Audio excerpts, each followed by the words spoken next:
Villa Contarini a Piazzola sul Brenta ospita Amor mi mosse che mi fa parlare, un ciclo di sculture del maestro padovano Romeo Sandrin per attraversare l'inferno dantesco nel 7° centenario dalla morte del sommo poeta. Andrea Rossini.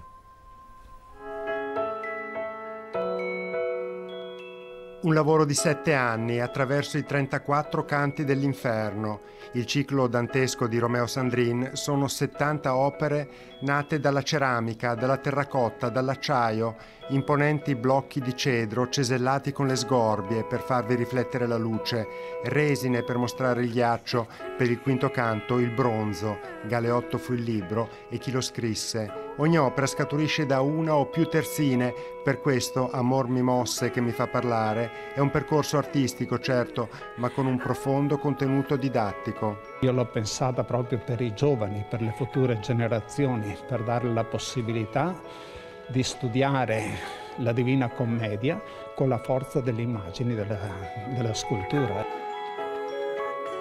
Il viaggio di Sandrin fra la perduta gente e i vizi intramontabili condannati dal poeta fiorentino si sviluppa per contrappasso nella straordinaria cornice di Villa Contarini, merito della fondazione che nella villa di Piazzola sul Brenta mantiene la propria sede. È una sorta di atto di generosità, un atto di amore dettato dalla passione per la cultura e per il mondo dantesco. Ora però molte associazioni vogliono che la mostra del padovano Sandrin non lasci il territorio ma ne divenga patrimonio permanente. La sede finale è a 1 chilometro da qui, al di là della Brenta, in Villa Breda.